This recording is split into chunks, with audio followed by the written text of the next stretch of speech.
It's Monday, December 19th, 2011. I'm Rem. I'm Scott. And this is Geeknights. Tonight, Software Development Methodologies.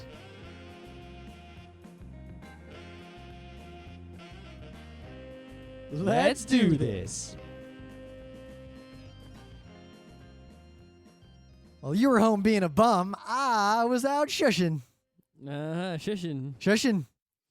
That's nice. It was actually some pretty good shushing, even though it was kind of disturbing that, How many people than you were shushing? not that many people. It I was didn't actually think that many people would be. there were maybe, But it was cold. maybe 1,000 people other than me at the mountain. Oh, that's a lot. Not really. How many people is it usually? A lot more than that. There's usually lines where you have to wait like 20 minutes just to get on the lift.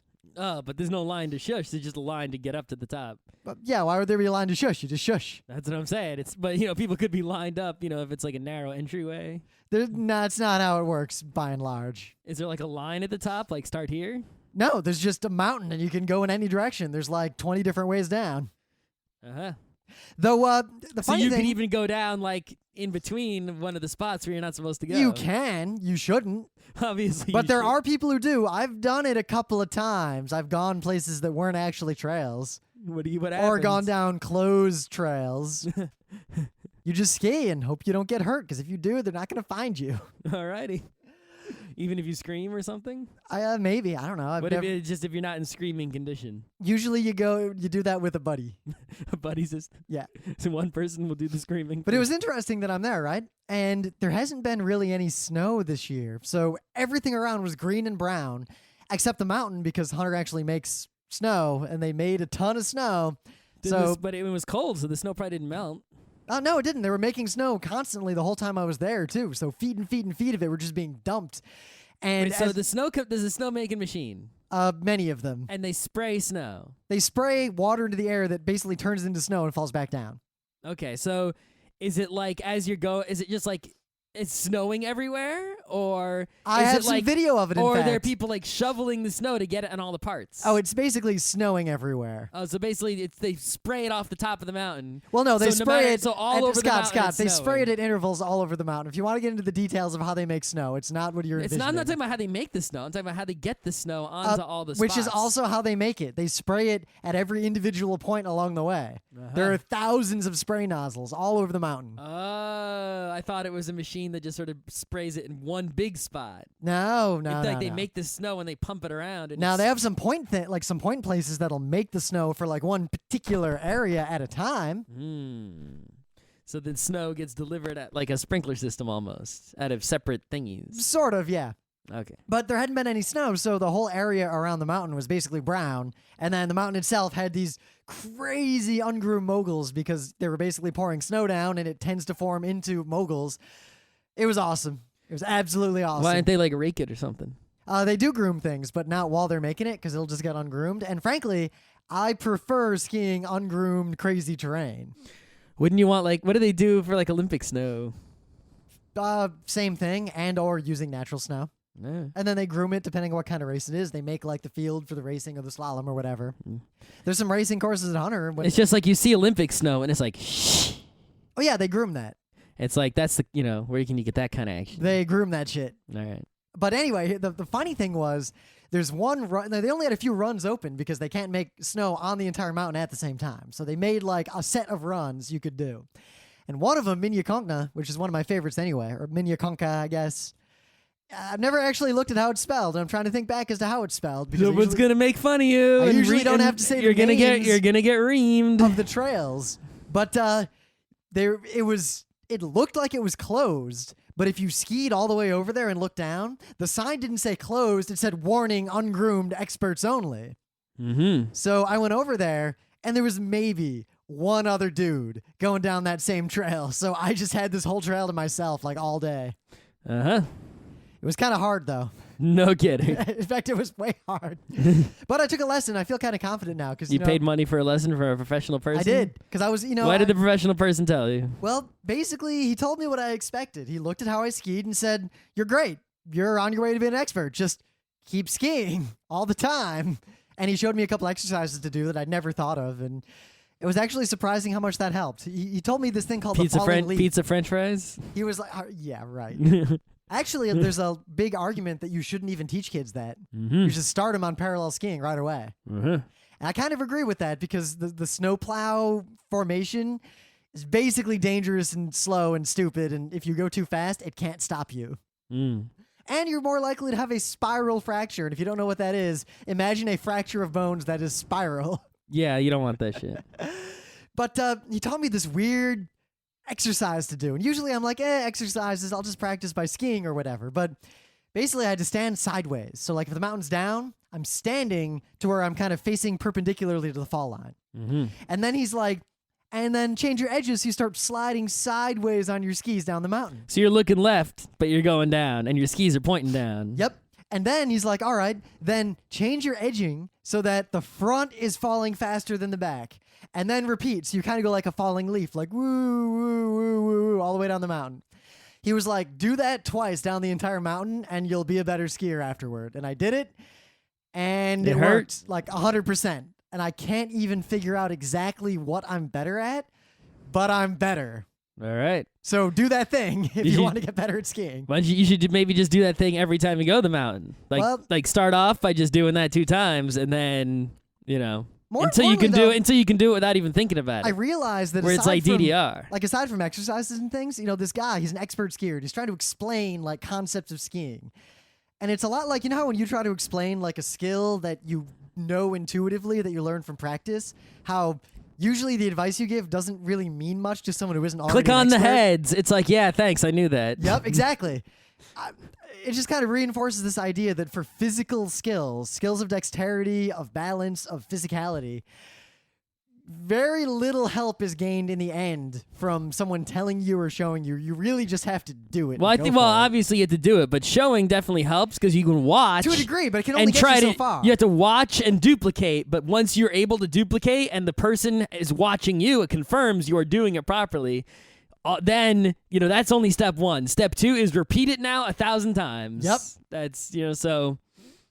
It Sadly, does help to watch and have a person confirm that you are duplicating properly. That was the main reason I got a lesson because I've been skiing for a few years and I'm doing like pretty expert stuff, but I always feel really not so confident sometimes on these hills.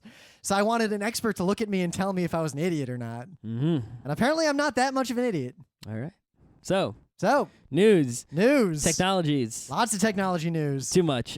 So check this out. In India, people don't have a lot of money, relatively speaking. Not a lot of money, but they got a lot of cell phones. A lot of cell phones. Too many cell phones. Almost too many cell phones. And too many people.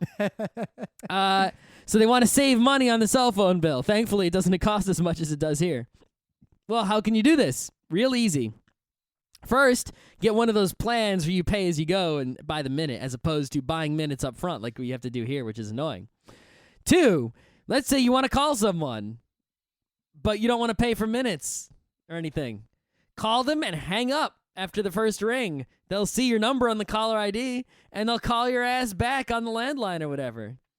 Well, a lot of people do this. Apparently, about half of people in India have done this with their cell phones to save money. I used to do something like that when I had to before I had a car. It's basically when I was free like 13. pager. Yeah, I'd take classes at the local college, and to call my mom to pick me up after school, I would basically do a collect call to the house, and it would be like, collect call from pick me up. It totally works. It totally worked. So, but here's something even crazier. A lot of people out there are specifically creating automatic phone services that use missed calls. So, for example, in the U.S., you might call Google 411. Does that still exist? It might. I have no idea. All right. Or you might call, for example, I called the jury duty to find out if I had jury duty. I don't. I'm probably not gonna. But I still have to call for the rest of the week.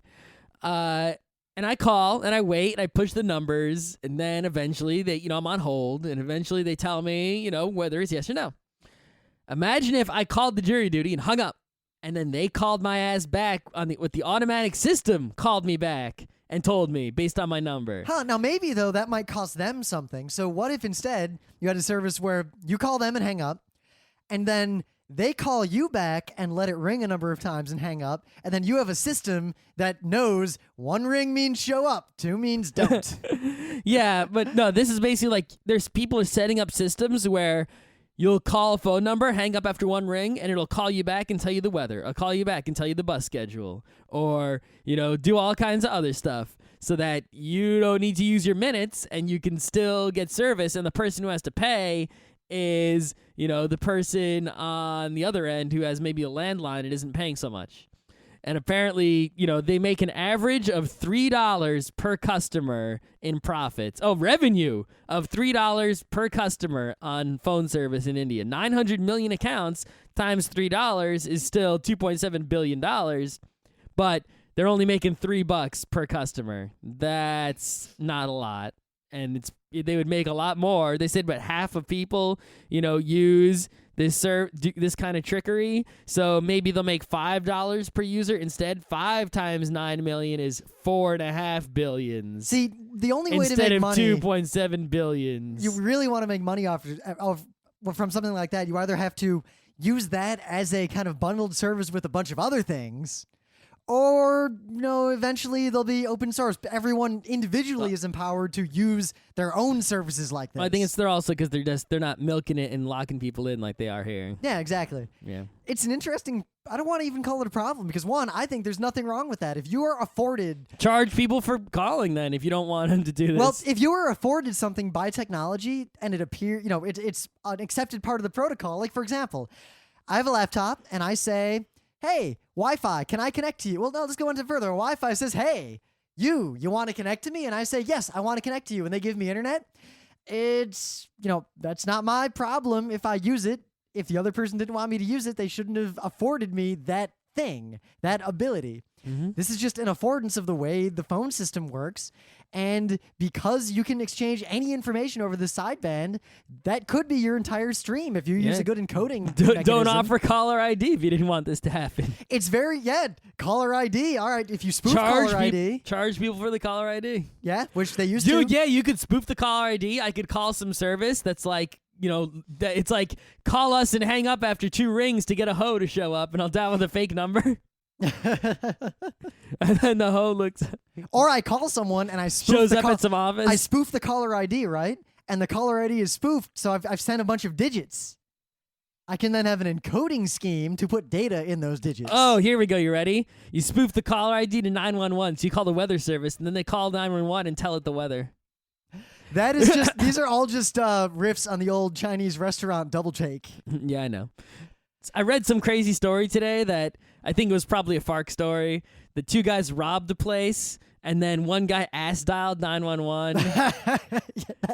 That happens kind of often, actually. I actually sort of, while that's hilarious and it could be true, I sort of don't believe it, and I think that one guy actually wanted to turn him in. One of the 2 guys wanted to, go to jail, or at least, but it's hard to say. But, he didn't want to just rat out his friend straight up.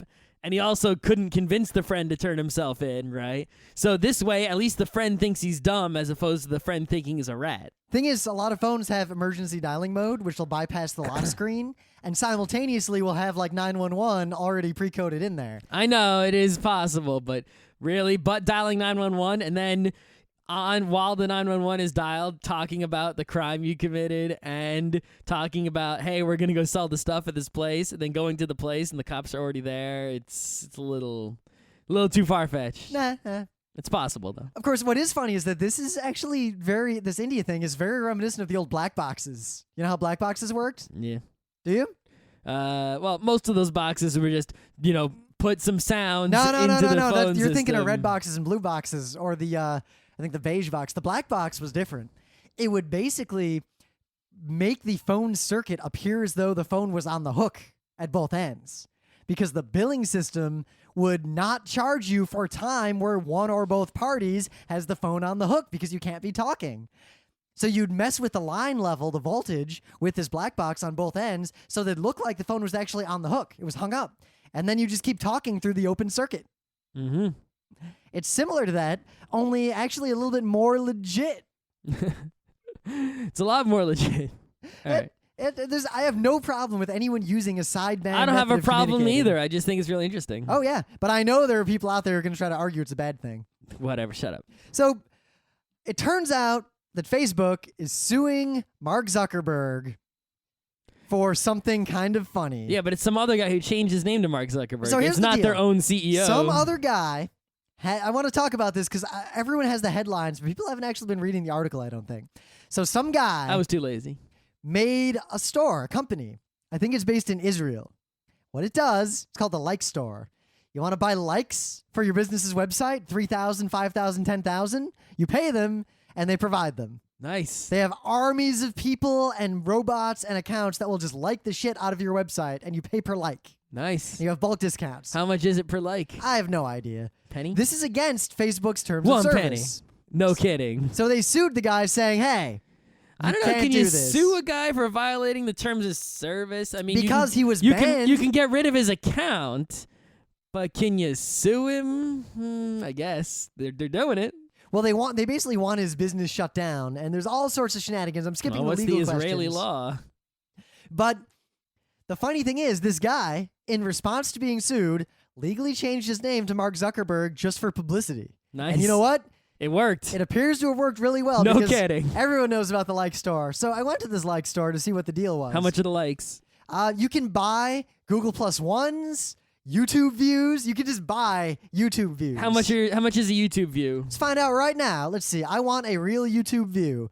All right. I can get 25,000 for $230. That's not worth it. That's not even close to worth it. I can get 1,000 for $12. No, see, that's an insignificant number of likes. I've already got like 100,000 likes, just Rainbow Dash. Oh my gosh. If you want a significant number of likes, I need like 25 million likes. That's a real number of likes. How much is 25 million likes? Well, 25 million likes is much harder to get than 25 million views. But that's what I'm saying. It's like it's a real number. More importantly, this goes back into something we used to talk about more often than we do now, but SEO scum. This is the same as SEO scum. If you're a business and you think that this will help you, you're an idiot. No kidding. And it amazes me that people fall for this snake oil. Well, it could help you a little bit, right? If it works. And you don't get caught and shut down, your video taken down, right?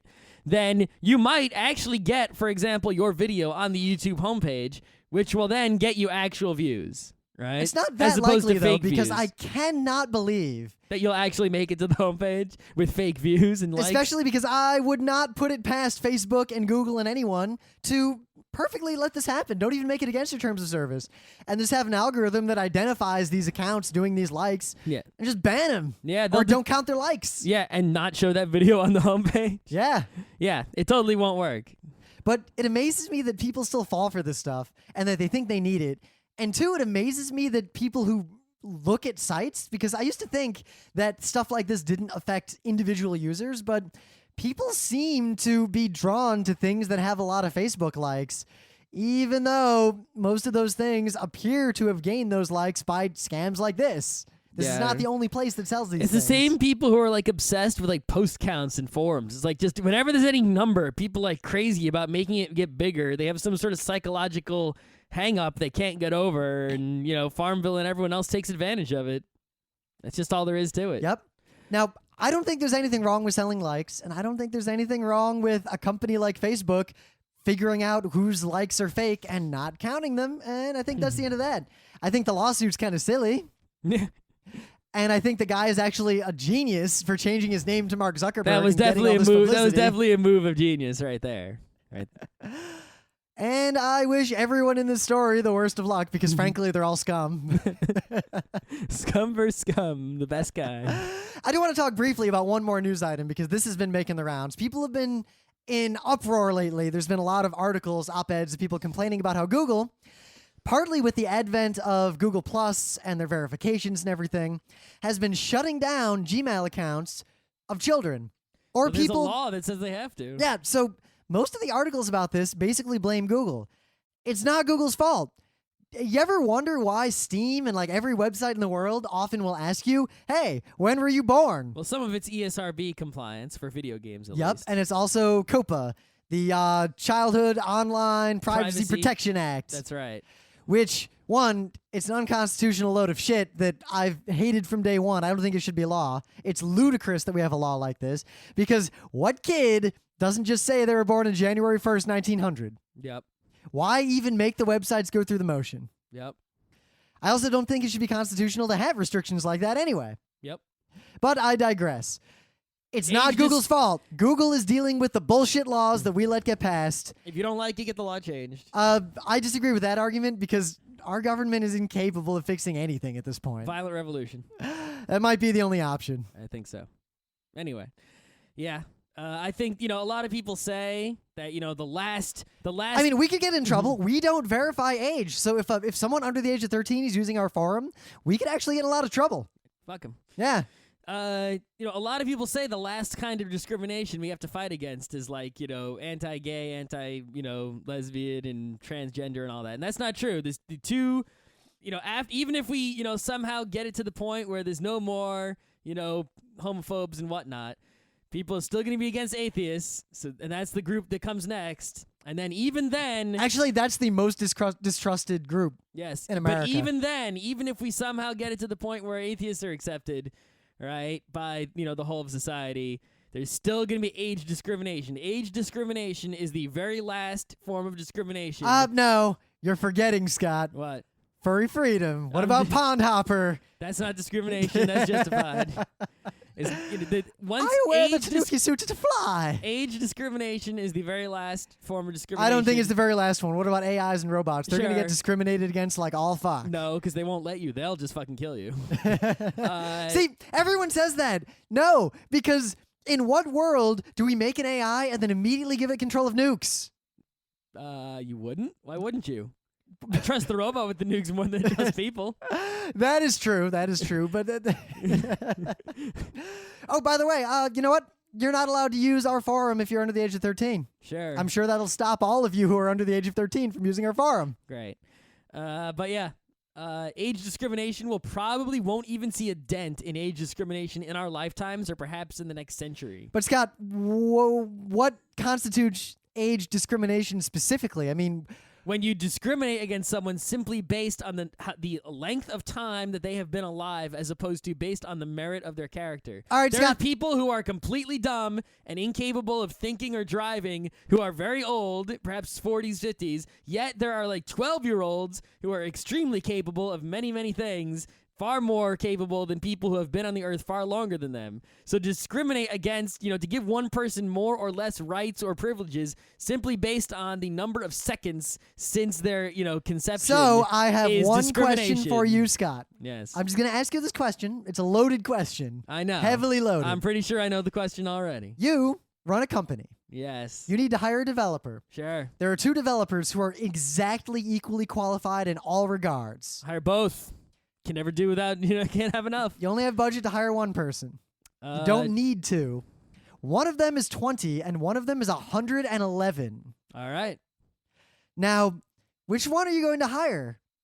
Assuming that we have not discovered immortality and the average human lifespan is well under 111. Well, the dude is sickly who's 111, or is he healthy? He looks like he's going to keep going. He looks like he's going to keep going, but at the same time, he's not going to live past 120 because no one does. Well, see, I'm not discriminating based on his age. I'm discriminating based on his health. That's completely different. But his health is solely due to his age. Not necessarily. In this case, yes. He's 100% healthy, except for the fact that he is aging. Well, aging is the disease. That if you're hiring someone, he will not be around 20 years from now, while the 20-year-old, if you keep paying him, will probably still be around. I'm not discriminating based on age. I'm discriminating based on another factor. What that other happens factor? Happens to be correlated with age. Happens to be correlated 100% For directly, example, 1-to-1. For example, if a 3-year-old was really good at driving, but he couldn't reach the pedals, I wouldn't let him drive. Is it age discrimination? Well, the length of his legs correlates with his age. But Scott, but it's not age discrimination because he can't reach the pedals. So if I make the requirement is you must be healthy and you will live a long time. Scott, so the requirement is you have to be able to reach the pedals. All right, Scott, so why would I ever hire someone who's 50 when I could hire someone who's similarly qualified who's 20? Because nobody is going to work for you for that many years. The 50-year-old dude isn't going to die in 9 years. 9 years is, people work at companies for more than 9 years. If you expect, the 20-year-old guy might work for you for 20 years, well, the 50-year-old guy could work for you for 20 years also. And, there's no worry of the guy's going to die tomorrow. Maybe if a 20-year-old comes who's like, he's fully capable of doing the job, but he's got cancer and he's going to die tomorrow. So you're going to discriminate against the cancer guy. If he's got a week to live, Yes. But that's discriminatory. He's got a week to live. I'm not going to hire someone who is not even going to make it through training. All right.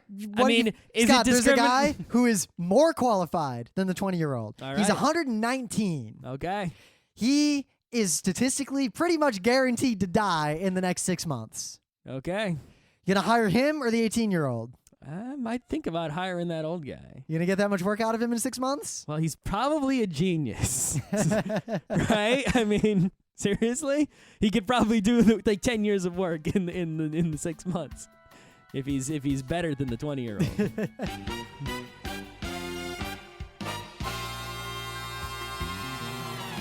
But anyway, things of the day. For the life of me, I'm almost 30 years old, and this is going to sound like an old man thing, but I got fitted sheets, and I basically just wad them up in a vaguely like rectangular shape Well, for anyone who doesn't know, a fitted and sheet, shove them into the back of my linen closet to then pretend they're not there. fitted sheets are the ones that you put on a bed that have the elastic strap around the bottom. They're so that fitted. They they stay tight on the mattress. In case you're dumb and you don't know what those are. Yeah. So, how the fuck do you fold those? Well, now I know. Now I know how to fold them. Could you actually pull it off? I got it halfway through. I've watched that shirt folding video about 1,000 times. You know I can't fucking do it. I folded one fitted sheet pretty close to this. The key is if you get that trick of holding the corners together it's all on the about inside, the pointy corner, yeah. Yeah. I'm getting better at this. This was actually life-changing, and I think you should all watch it. Yep. So, you know the game McKids for the NES? Yeah, that game was okay. It's actually called MC Kids. Nick. And apparently this dude named Greg Tavares and also someone else named Dan Chang, they made that game. They programmed that shit. And in 1992, they wrote an article in the Journal of Computer Game Design talking about how they programmed that shit. And here is that article on the internet. And you know what? It's pretty fascinating how they program this fucking game on an NES. Huh. So, if you're actually a computer person or a game, coder or anything like that, read this because it's pretty fascinating. And then, on top of that, maybe you should make some NES ROMs or something like that. I don't know. Maybe mod some NES ROMs. So very briefly, make Zelda D. No, please you got don't. more? I can't even beat Zelda C. Don't make Zelda D. Zelda D would just be you start, no sword, surrounded by blue dark nuts. Common state, and the AI's reprogrammed. Final destination, no items. The AI's reprogrammed so they come right at you. Oh, and there's a whole lake. You're in an island, and all the water around you has Zoras shooting fireballs. You just spawn on a dark nut, and it's invincible. Maybe I should just make that as like a piece of art. I prefer your It's like you push installation. start, and it's like do. We should make a whole installation. Like, that'd be a nice art gallery where there's a bunch of NES games that are, each of them, not only impossible, but impossible to a ludicrous and surprising degree. A Tetris that only gives pieces so you can never finish a line. Someone programmed Bastard Tetris that is designed to give you the worst possible piece every move. Yeah, but isn't it possible to give someone pieces that it's impossible to make a line? If we got all S pieces? No, because you could put them all right next to each other. Yeah, but then there'd be a hole at the bottom. There would be. Oh, man, how could you... Tetris is no bottom. Just make up new pieces that are asshole pieces so you can't pause. That will never... So if anyone has a possibility of completing a line, make a piece There was that can't... Japanese joke one that the pieces were all irregularly shaped. Right, that's what I'm saying. Just make up new pieces as it goes along so that any piece it gives you will not possibly make a line. I'm talking like a Mario one that just starts you and there's just nothing but Goombas and turtles everywhere and there's a pit you can't jump over right past it. Yep. So in the meta moment, the book club books are... Little Prince by Antoine de Saint-Exupéry and Wind, Sand, and Stars by the same person. I'm about halfway through Wind and Sand and Stars. I am also about halfway through Wind, Sand, and Stars. So this book club book is probably going to happen before the next year. It is a fantastic book.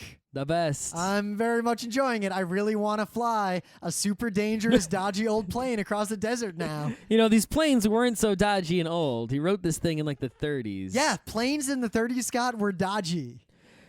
Yeah, but it wasn't like the fucking Red Baron, all right? No, it wasn't. It was real airplanes made of metal with engines. Scott, yes, it wasn't that much better than the Red 2 Baron. or 4 propellers on the wings. Yeah, they were not that great, these planes. It was a lot better than the Red Baron. Yeah, but they were still dodgy. dodgier than a 747. And sure. I note how much he talks about, hey, it's much better here than it was in the old days when you, in addition to worrying about the engine failing, you also had to worry about the wings falling off. Luckily, I don't have to worry about that. Except in that Typhoon, he's like, that was the one time I was worried about my wings falling off. I just read the Typhoon. that was great. He's just like, yeah, there's really no drama here. I'm just going to tell you what happened. Yeah, I was in a Typhoon. He meant not to, just to kind of not spoil Let's the book not club ruin book. the book club book. Let's continue with to the try meta to moment. trick you into reading this book. He makes a very salient point about how horror never exists in the moment. You're never horrified in the moment of some like gigantic looming catastrophe. You're only horrified in retrospect. It's Going in. And the people who Suspense. feel horror during the event are the ones who cannot deal with the event and thus don't survive. Courage. Anyway, other meta moment. You know what's happening 1 week after New Year's? I believe it is MagFest. What? Oh. What? Oh my God, I'm so excited. If you don't go to MagFest, stop listening to the show because you suck and you're not allowed to listen. Dude, a good portion of the front row crew Or is actually, gonna be there. let me change that. If you are going to MagFest, do not listen to the show because you're already awesome and we can't help you. If you are not going to MagFest, you are now hereby required to listen to every episode of Geeknights ever twice so that maybe you could build up some awesomeness and be awesome enough for MagFest. We are going to be on 3 panels, not simultaneously at MagFest. We're doing our own lecture, a new one, actually an old one, Beyond Advanced Dungeons & Dragons 2nd Edition Revised. It's Beyond D&D, but it's a totally different panel. My shit is fucked up, so we gotta shoot/slice you. We are also it's straight up dice time. We are also going to be on 2 discussion panels with the MAG and I guess, I don't know how many it is in the MAG anymore, gaming intellectuals. We'll be on the money-making game, which funnily has an eerily similar title to a lecture we're planning to do at PAX East, if Kahil will let us. And we are going to be on Gamer Motivations, which is basically the discussion of the carrot in games. What other meta is there? You should go to the internets where we live and visit us in the places where we live on the Plus, Google, and the Facebooking, and the twats. Much more importantly, and you should go to frontrecruit.com. the Geeknights Rim YouTube channel and like all that shit. Because not only is there good shit there... Because you need more likes. Because you don't want to pay for likes from from Mark Zuckerberg. Exactly. I want you to like it up. We need legitimate likes, guys. Serious. Of course, if you think our videos suck, you should dislike them and post about it. Yep. That's enough. That's enough. So, someone on the forum posted recently, and I forget what we were talking about, and they said something like, what do you guys think of paired programming? And Scott and I looked at each other over the internet, and we were like, simultaneously... I got shit to say about that. Lols. So here's the deal, right? When you work in the olden days in Henry Ford's factory, right? Your work is pretty much do this thing over and over again, right? And it's just, do a manual labor, just like at Foxconn, hit this nail, screw this screw. So it's easily quantifiable and it's easily manageable because it's just how many can a guy do in an hour? He gets tired. He needs this many breaks. We need this many people. It's an easily quantifiable and easily manageable thing. And over decades, we have become pretty much experts at managing that sort of labor. But when it comes to art, right, you don't really manage artists. You just sort of like, authors. It's like, how do you manage an author? I guess someone out there is probably going to tell me I'm dumb that you do manage authors somehow. But most, depends. Right, you don't manage Picasso, right? You're not going to tell me that he needs a manager, right? He just sort of does his arts, and he makes the but arts. He was only able to do that because of reputation and having the income to be I'm able not to saying do it. I'm not talking about the economics of it. I'm just saying he doesn't need some sort of structure to his day or some procedure to follow. He's his muse comes to him and he makes the paintings, right?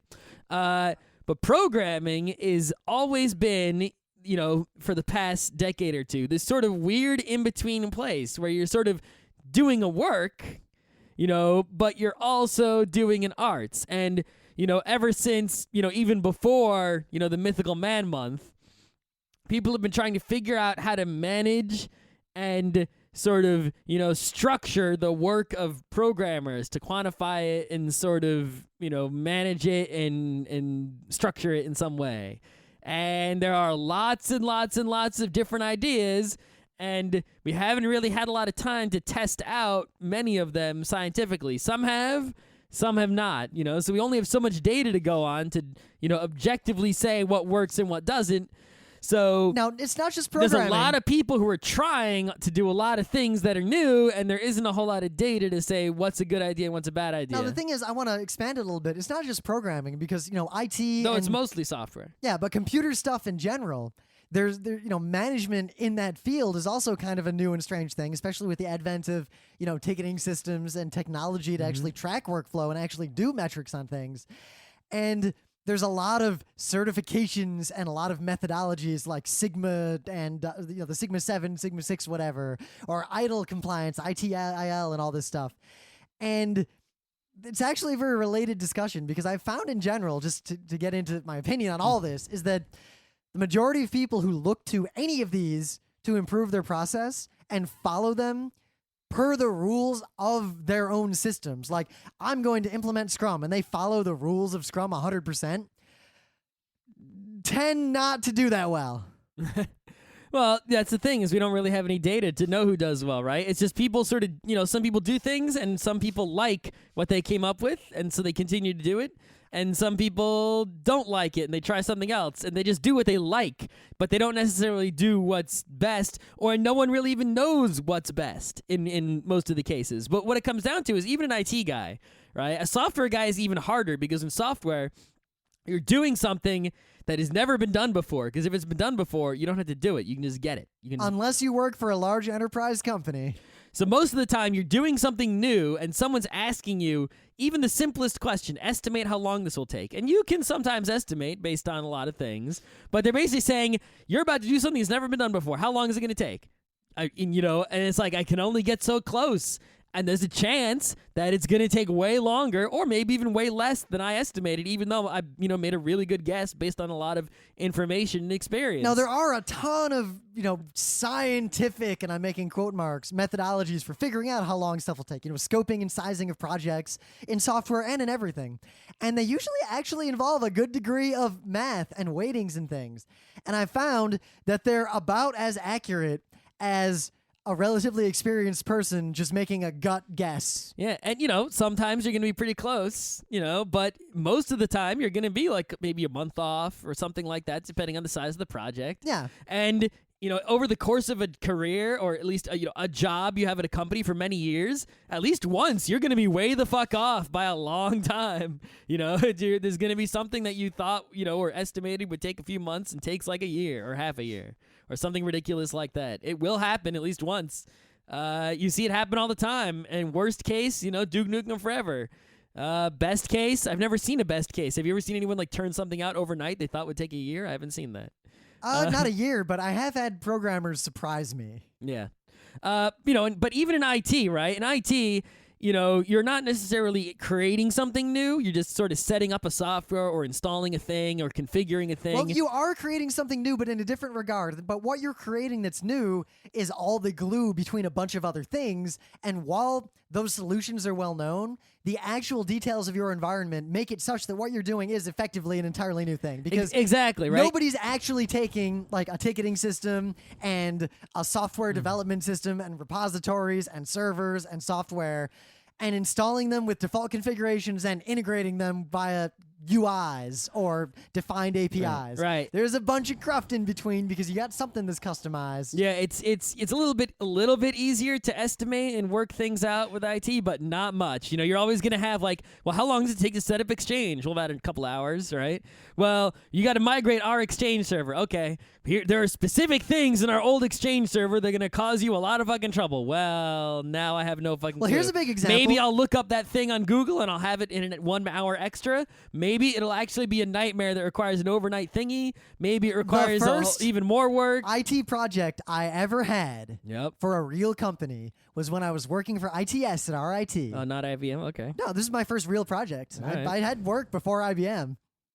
And I worked there after I worked at IBM the first time. Anyway, so what we had to do was migrate all the computers on RIT's faculty and administration network to Active Directory. Mm-hmm. They weren't on the domain. Mm-hmm. There were a bunch of like other domains around, and it was kind of this hodgepodge. Simultaneous to that, we had to migrate all of them to Exchange. Most of them had Outlook, connecting to God only knows what. Grace or Vex. And every one of those people could not lose their 10 years of accumulated emails. Yeah, you can import it into Exchange. You export it to a file.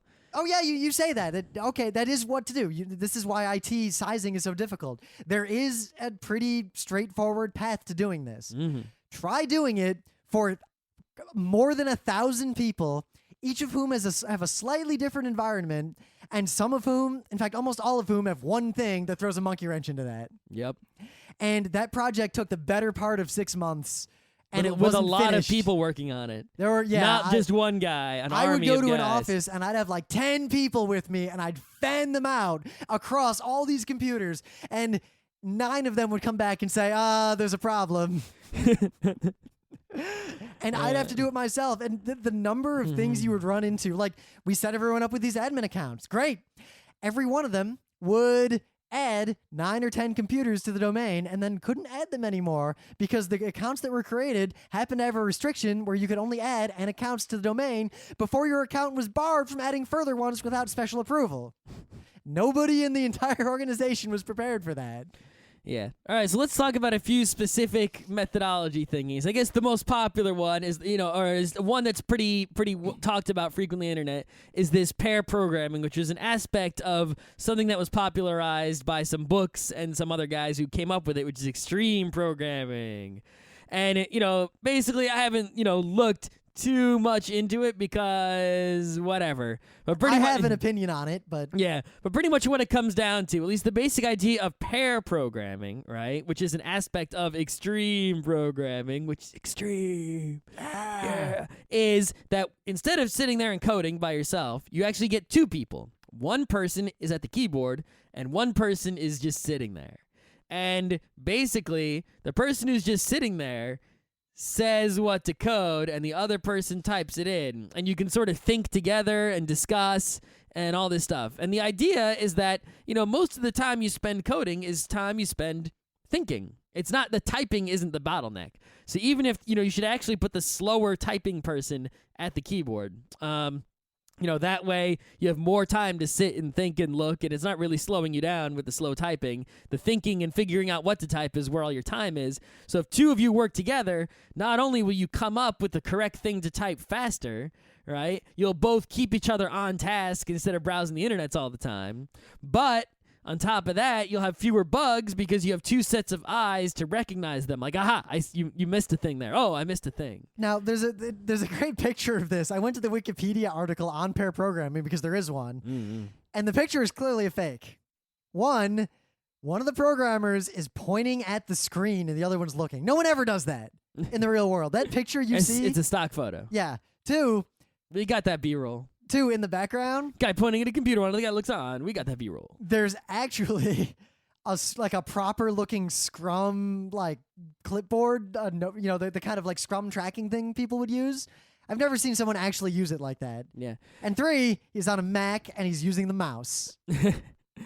So this is one of those things where it's like, okay, I do know that some people definitely do this. I've met people who do this, and they say they do it at work. I've met these people in person. I've never met anyone who's done it. I've met people who say they have done it. I've never seen a workplace in person that is doing it, but I've met people who say they do it at work every day. That's all they do.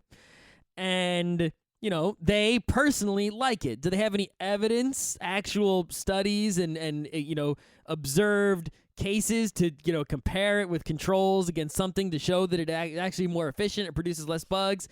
Not really. I mean, there's some stuff out there, but not a substantial body of work to show that this is a good way of doing things. Well, I have a guess though, and I also have an environment where I think it is a very useful thing. Yeah, but my guess is that it only works well if the 2 people involved are reasonably socialized, at a similar seniority, and at a similar ability level. Because otherwise, the guy who knows more is just going to code the whole thing, and the other guy's just going to kind of type it all in. But maybe that guy will learn something. Maybe he will, but it's probably going to slow the more senior guy down, and I thought the whole goal of this was to make better code, not to train. Well, maybe once in a while that guy who's not as good will notice a bug in the thing the other guy wrote. Maybe, but I feel like, just from experience, when a more junior software engineer or IT guy is working with a senior person, they'll pretty much defer to the senior person even when the senior person's wrong for various social reasons. Yeah. Basically, I've never done pair programming at any place, but every place I've ever worked is basically you're sitting there doing your work, and if you have a real problem, you ask another guy because you're never completely alone. Yeah, I mean, one of my and lead then developers, suddenly you can have 2 or maybe even 3 or 4 guys all looking at the same thing, trying to figure it out. And usually just in the course of explaining what it is to everyone, you'll figure out what's wrong with it sometimes. Yeah, I mean, one of my senior developers will just get up and go over to the other coders, be like, I'm having trouble with this, and they'll just kind of huddle for 5 minutes, and then they'll go back to work. So just because huddling is sometimes effective to solve a problem doesn't mean you should stay in the huddle the whole time, right? You're playing football, you huddle up, you break, and you go, you do the play. No, then we you should huddle remake again. football to be more efficient. It's all huddles. Actually, yeah, it's right. It's all huddles. Actually, they're thinking about if they add technology to football, they might be able to eliminate the huddle. If everyone has a headset, That'd be awesome. it would be the awesomest. I would love to listen to that headset during the game, too. They have headsets now, but they're all encrypted, and Yeah. you can't listen because that means the other team would not be able to listen, which ruins the whole thing. Imagine but it if- does remove an aspect of the game, which is the they keep changing the number of who's in the huddle, so you don't know who's going to be on the play to sort of get the other guy to mess up his substitution. So you bring your you got a slow guy in the huddle, so they let their fast guy take a rest, and then you switch, which is why you're not allowed to have more than a certain number of guys Imagine in if we the had huddle at the technology. same time. Imagine if we had a technology, this is a complete aside, where at the line where the ball is, there was an opaque screen. You could walk through it, but an opaque screen would just appear every time the whistle blew, and neither team could see what was going on the other side. And that Whoa. screen disappeared the moment the hike happened. That'd be the awesomest. I would kill. Well, to it see couldn't. that. No, it couldn't be at the point of the snap, because then it'd be like you line up and you don't even get to see the defense. No, Yeah, no. yeah, Part of football is seeing how the other guys line up and trying to fake the other guys out, and that kind of thing. But it would be cool if it didn't go away until like the center put his hand on the ball, and then you got to see how the other team was looking. That would be a little bit more interesting.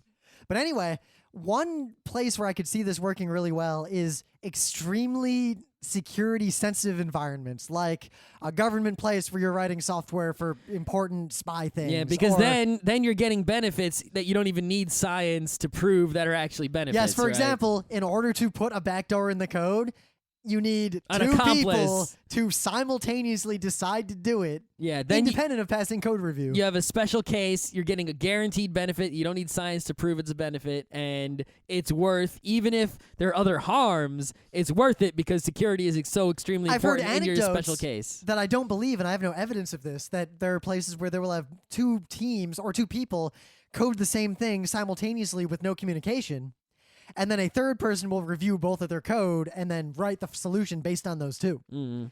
Again, high security, military, possibly never actually done in practice.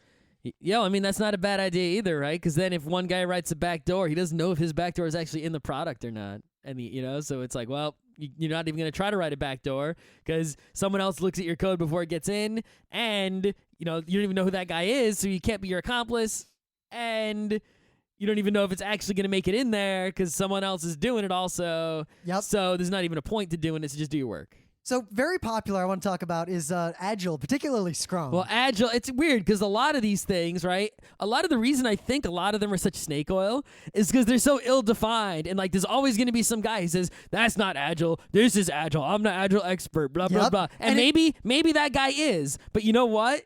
Like, I've read stuff that's like by the guy who came up with certain things, and he says, I came up with it, I'm the inventor of this thing, and he is, and he says this is what the thing is, but there'll be some other guy who's the expert on the thing even though he didn't come up with it. Well, that's why you can't who evaluate. says no, it's something different. That's why you can't evaluate something so ephemeral or because so these ill-defined as words Agile, have people but instead you have to define, like, people make very specific systems based on these. Like Scrum, there's some pretty particular rules about how to do Scrum. Yeah, it's like people came up with like these sets of rules and instructions and procedures, and everyone is actually doing something different, and a lot of people are calling it the same thing. Like, Yep. oh, we're an agile workplace. We're an agile workplace. But at the same you go time, to the there 2 are workplaces things- and they look completely different. And There you're like, are things like ITIL, ITIL, which are extremely, excruciatingly defined in detail. right.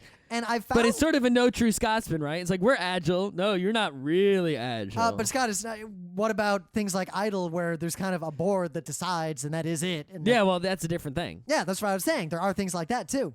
My problem with all of these is that they all have these big graphics that remind me of what I studied at RIT in classes on like project management.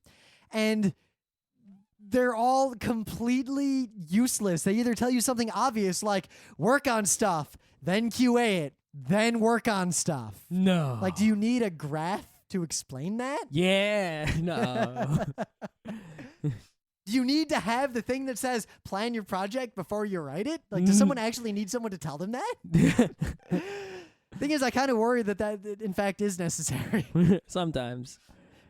And the thing is, a lot of people have these things on paper but don't actually do them, right? It's like we put such emphasis on like maintenance and documentation or testing or no this one does. test-driven development. Documentation is never on the roadmap. Right. It's like people have all these things on paper, right? These procedures and stuff. They don't follow them for shit. I have never been at a place, right? A lot of the test-driven development, that's the one that drives me crazy, right? Because, there's some cases where it's a good idea and some cases where it's a bad idea and whatever. But it's like, how many people actually have tests, right? Like, it's one of those things where you go online and you read articles written by people. Here's a great example. It's not actually of a software development technique, but it's like, a deployment. This is a particular web software deployment technology. And everyone, if you read articles, is like, oh, you got to be using these tools for deployment. They're amazing. They're amazing tools. You got to use them. You got to use them. You got to use them, right? So my coworker goes to a conference, and everyone is like, you got to use these tools. And I had seen a zillion articles about using these tools. So one guy gets up in front of the thing and says, these tools are the greatest, right? Everyone's got to use them. Who here is using them right now? Nobody. Who here is planning to use them soon? A whole bunch of people, right? Okay, so wait, that same guy giving that talk saying how those tools were great later on gives another thing, like how we do it at my company. They don't use any of those tools, do they? He's not actually using them yet. So you're right. That's the thing. He's like, we just had all these hacks built on the old tools. I've dealt with a lot of this stuff. I mean, part of my job now is managing a bunch of developers for this stuff. A lot of people, I bet, who are emphasizing the agiles and the scrums and the test-driven development. Specific. They're not using it. They all think that they will be using it someday. Every one of those people has a plan to use them. Plan to do the documentation and a plan to do Scott, when you said yet, that's the key, because with all these software development methodologies, everyone I've ever met who espouses them will say, we are working toward implementing them, and I've never met anyone who actually implemented them fully. Yep, never. Some people have gotten close, though, and I think for some professional advice, the real key is to learn about these things and look for stuff that you think will work in your environment and pick and choose and come up with a methodology that works for your own internal environment, and by trial and error make it better over time. If you try to implement Scrum and religiously follow it to the point that you let the rules actually drive your process and get in the way, then you're probably worse off. That's the thing that bothers me about them the most over everything else. Is not necessarily, they're not actually helping you. They are actually helping you. You don't have evidence to show they're helping you. That doesn't really bother me as much as the fact that when you do these, people concentrate so much on the procedure of work that actually they end up doing more meta work than work. They'll spend more time like modifying their tickets and arranging their Kanban board and, having the little meetings and getting with the team and organizing the thingies and distributing the workflows. And all that time they spend doing all that nonsense, which is supposedly going to increase the efficiency of their work, they're just not working. They're doing this meta work instead of doing work. That's like if we sat around half the day discussing how we're going to do the thing and then only spent half the day doing the thing. If we wouldn't have had any organization, or maybe only had 5 minutes of organization, even if without any official procedure, and then just spent all day doing the work, even if we were working less efficiently, we would probably still get more work done in the end. Now, I disagree for one reason, that usually it's because it takes a lot of work to set up one of these systems, or to set something up in general, set up the internal infrastructure to manage products in a sort of verifiable or controlled way. But once it's set up, if it's maintained and works, then it probably pays out dividends in the end. It's not like you have to rebuild the process for every new project. Yeah, a lot of it depends on the size of your project, because when you get more people, you need more meta work. There's just no way to get all the people to work in concert without the meta work. You need but the project, thing is, right? You have to be smart about it, and you pick and choose what parts work. Like in Idle, there's this idea of if you're categorizing the severity of a problem, like a bug comes in, and you're tracking it in whatever ticketing system you use. Instead of just having a priority like A, B, C, D, E, or high, medium, low, or whatever, it has the idea that priority is always a two-dimensional matrix with two elements. The severity, or the urgency, depending on how you want to call it. I believe the technical term is urgency, but whatever. And the impact, like what it impacts. So, for example, the difference between something that impacts revenue and is low priority versus something that doesn't impact revenue but is high urgency. Yep. The idea of separating impact from oh my urgency. God, it crashes, but we're not actually losing any monies. Or, hey, this isn't really a crash. It's just like a weird number error, and it's only in this tiny thing that's hardly ever used, but it is losing us a tiny amount of monies. But the idea of separating impact from urgency and then prioritizing based on a combination of the two is a fantastic idea, and everyone should do it. It's a good idea. Going the rest of the way, you don't necessarily need to follow all the Idle. Yeah, 100%. Implementing all of Idle, I wouldn't believe that anyone in the world has. There's probably some place that got certified and is doing it just because they wanted some bureaucracy nonsense. It's very popular in Europe, apparently. And I've studied it a lot because I've implemented aspects of it in ticketing systems, but spending a lot of time to define workflows and things is very important. The problem is people who aren't naturally good at organizing tend to fall back on these systems and tend to put a lot of effort into implementing the systems, probably more so than they should be compared to the time they should be spending on just actually getting the project going. Well, also people who tend to be bad at organizing they can't stick to the system. Like they really want to in their minds. Like they have this idea like I'm going to get an organizer, and they get an organizer and they start using it and they get a to-do list and they use it for about a day and then they forget about it. Yeah, well, that's the analogy. I know a lot of people who do this. I used to do it. You'll need to work on some stuff. You're sitting at home, it's Saturday, like, shit, I got to get some stuff done. So you sit down and you say, I'm going to make a list of all the things I have to do. And then Twilight Sparkle style, you sit there for an hour and make this exhaustive list and prioritize it. And then you feel like you got a bunch of work done. So you take a break. And then at the end of the day, you didn't get any of those things done. You go back to the list. And you spent an hour making a list. Congratulations, you made a list. Yep. Good job. Now, if you want to break yourself of that habit, if you make a list like that, you're not allowed to throw it away. You've got to leave it on your desk and look at that fucker every day and feel bad about it. That's the only way to break that cycle. The moment you say, and you make a new list, you're done. It's over. Yeah. You've lost. But yeah, that's how these things go. So, when someone tries to sell you on like a test-driven development or an agile this or whatever that just sort of tells me that, not necessarily that they're a bad person or that they're no good, but that they sort of, easily seduced by these ideas. They sort of have this naive attitude that, they're seduced. that these magical systems are kind of awesome. They're seduced by the idea. And I'm too jaded to believe in that nonsense. If they find some instructions on how to do X, like project management or software development, and they follow them, that it'll just work, kind of like how if I follow the instructions on an IKEA thing, an IKEA thing comes out at the end. Yeah, it's like they have this imaginary sort of world where all their projects are managed in this beautiful structure. And, you always test-driven development. We're going to write, before we write any code, we're going to write a test. Scott, I'm going to tell you a story. Then write the code every time. And they believe in this, like, fantasy universe that they will, and everything's perfectly documented. Documentation always gets updated in the wiki. And they believe that universe exists. They can imagine it in their minds and how great it would be. And they actually believe that they're going to go there and that they are going there instead of recognizing that is a fantasy land that can never exist. Yep. To quote something that gets said often, actually releasing something is a feature. Yeah, that's right. Here's a story from my past. When I was a senior production engineer, my old job, I would often be approached by developers or people who would say something to the effect of, we need to get this patch, whatever it is, into this production environment.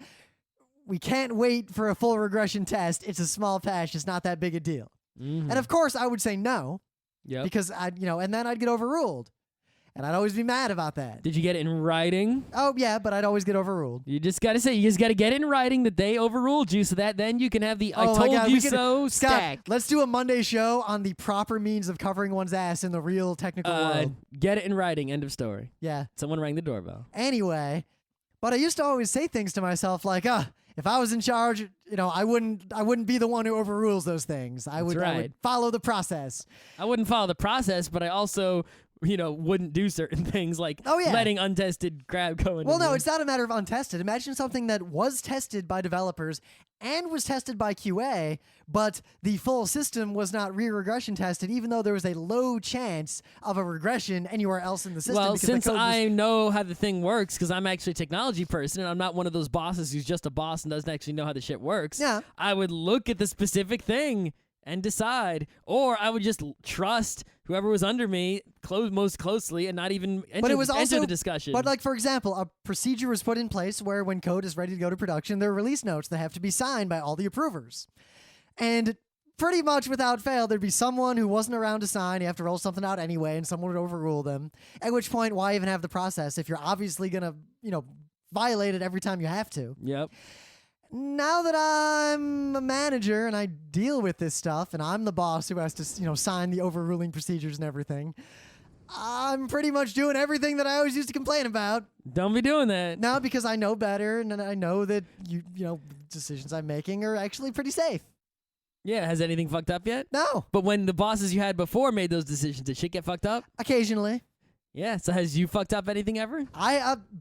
I once choned an entire production system to be owned by Apache. I meant as the boss, have you when you overruled, have you fucked it up? I have not yet, but I have not worked at this new company that See, long. All right, but you know about the technologies. Yeah. The people that were your boss before, did they know about the technologies? They did. Did they? They did. As much as you? Depends on what realms. Here's the thing, right? I noticed this. This is sort of getting off topic, but I've noticed when I look at companies these days, I can sort of tell the good and the bad company, right? Look at the company like HP. Who's in charge of HP? Just business people. They don't know shit about computers, technology, or anything like that, right? But look at Marriott Hotel. The guy just died recently, which is kind of sad because he's actually a pretty cool guy. The Marriott Hotel guy was like the master of hotels. Like, dude would figure out how to fold the sheets faster and shit like that, Like, he knew about hotels. And when you have bosses that actually know about the work that's being done, that's when the good shit happens, Steve Jobs actually knew about computers and things. That's why they were successful. It's when the companies are run by business people who only know about monies and managing. But at the same time, is when you get shit fucked up. If you have that layer of middle management or executives that are pure technologists but who don't have other skills, you're just as fucked. Well, obviously, but I do believe that anyone who just has normal social skills and intelligence and also, the skills of whatever the job is can become the boss, and they can learn to be the boss. Yeah. You couldn't, if you were already a boss and that was all you could do, you could shit on Deborah's desk, but you couldn't know about. What is one of the most common complaints about people who become senior technologists or developers? They get pushed toward being the boss, and they don't want to be the boss. Well, then don't make that guy the boss. I'm sure there's a guy who wouldn't mind being the boss, but also understands technology. I think there is a huge shortage of people who want to be the boss and are technologically skilled. Perhaps. But there's a shortage of people who are technology skilled, period. Yes. So, but so I'm saying that there is a shortage of people. It doesn't have to be technology. In a shoe factory, Scott, the boss should know something about shoes. Yeah, and I'm saying that in general, there's a shortage of people who know about underlying whatevers, not even just technology, who also want to be a boss and have the basic skills to be a boss. Yeah, but that doesn't mean, but maybe have, just keeping the current boss, whoever it may be, is better than putting in a bad boss who's only a boss and doesn't know about the thing. Yep. Or at the very least, right, if you're going to bring in someone who's just a boss, or someone who went to business school as a manager, make them learn the thing. A lot of times people just put that person in without even at least try. I mean, they're not going to become a programmer or a shoemaker or a cobbler, whatever it is that the company does. Maybe make towels. They're not going to become a weaver, right? But at least make them learn about weaving as much as they can before making them the boss of the textile mill. At least try. Yeah, well, a lot of times you just put these people in there who don't know about the thing. They went to they got a communications degree and an MBA, and now they're middle management. Yeah, they're just a professional boss. They don't know about the thing you do, and they don't care, and they're not even going to try to learn it. They just say, get it done. So I guess the final moral professional advice I have, having been in all the different levels of this personally, is that you come up with a process that works to get whatever it is you're trying to do done. And the moment you start to say things like, let's implement, X methodology. Shut up. No. If you can explain to another human being specifically what you think will be better after you implement it and why, go for it. If your explanation is, it'll make our process better, you're committing logical fallacies and you're not going anywhere. Yeah, and you got to know what about your process is going to get better and why and how it's going to make it better. You got to actually also get the people to do it. Yeah, but aspects of Scrum work really well. The idea of having periodic short meetings that are time constrained where you get out, what did I do? What am I doing next? What is in my way? That concept is fantastic. It's an okay concept. Yeah, but maybe that, you don't need to have Make the sure daily everyone Scrum. knows that everyone else is working on all the time. Yep. So you're all on the same page. But it Yep. doesn't take up too much time out of the day. I mean, it's a common sense kind of thing, but it's like, have we done a huge study as to, as opposed to what? Maybe you can come up with a better idea. When you start worrying about who the pigs are and actually using the jargon fully, unless you can articulate how that helps you, then you shouldn't be doing it. Yeah. Now, you might be able to articulate it, and, those things do work in certain situations, but it's kind of like to talk back about skiing. I was looking at skis a long time ago. I wanted to buy some skis. I went to the guy and I said, what's the difference between these two skis? One was double the price. And he was like, that one's blue. And I was like, no, really, what's the difference? And he was like, see this thing here? I'm like, yeah. He's like, it'll reduce shudder. And I'm like, what does that mean? And he said, if you can explain to me what it means, then you should buy that ski. Otherwise, you should buy the cheaper one. And you know what? That was the best advice I ever got for pretty much anything I've ever done. That guy's a bad salesman. He should have said the more expensive one is clearly superior.